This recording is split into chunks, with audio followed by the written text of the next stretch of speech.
जीने का मौका दिया गया है वो है इस्लाम में औरतों का मकान और मर्तबा।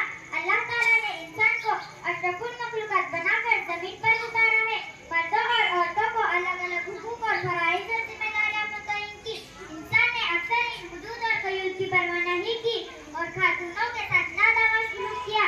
अगर हम आगाज इस्लाम का जायजा लेंगे पता चलता है कि उस दौर में औरतों को कोई हुकूक न थे। बेटी की पैदाइश पर बजाय खुशियां मनाने शोक मनाया जाता था। बाज़ औक़ात तो बेटियों को जिंदा दफन करते थे। आप सल्लल्लाहु अलैहि वसल्लम ने लोगों को औरतों का मकाम व मर्तबा बताया। रफ्ता रफ्ता अरबों के ज़हन बदलने लगे। इस्लाम की रोशनी उनके ख्यालात बदलने लगे।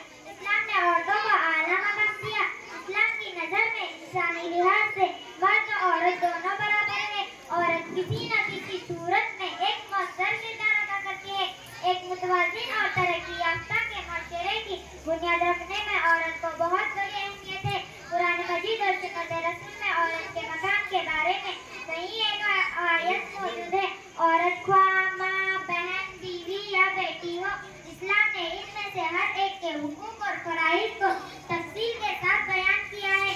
किसी भी इंसान के लिए माली जिंदगी मुसद्दर होती है और वही दुनिया में इसके आमद और बका का सबब भी।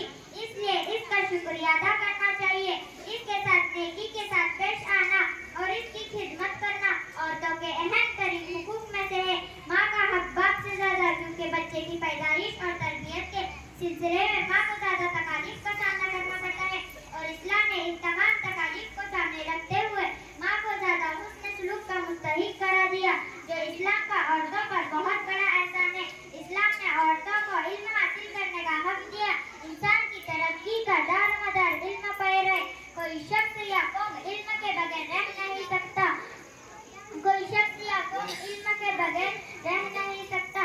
जैसे कि आप सल्लल्लाहु अलैहि वसल्लम ने फरमाया है, हमारे नबी हज़रत मोहम्मद सल्लल्लाहु अलैहि वसल्लम जिसने 3 लड़कियों की परवरिश की, इनकी तालीम व तरबियत दी, इनकी शादी की, इनके साथ हुस्न सलूक किया, उसके लिए जन्नत है। औरत रब करीम की खूबसूरत तरीन तोहफा है। कायनात में रंग और नूर औरत की वजह से है।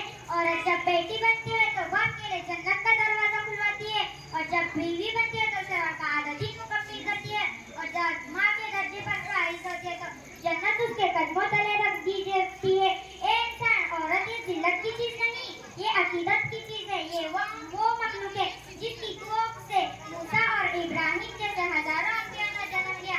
एक दफा हुजूर सल्लल्लाहु अलैहि वसल्लम ने अपने सहाबा से कहा कि अगर मैं इशा की नमाज पढ़ने के लिए मुसल्ले पर खड़ा होता और मैंने सूरह फातिहा पढ़ ली होती और मेरी अम्मी मुझे पुकारती मोहब्बत, तो मैं अपनी नमाज छोड़कर कहता, अम्मी मैं हाजिर हूँ। आप सल्लल्लाहु अलैहि वसल्लम ने फरमाया है कि मैं अपनी माँ के लिए नमाज छोड़ देता था।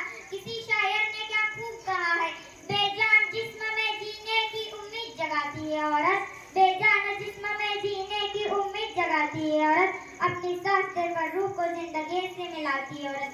रब की रजा में खुश रहने वाली मासूम है औरत, रब की रजा में खुश रहने वाली मासूम है औरत। अल्लाह हाफिज़। माशाअल्लाह।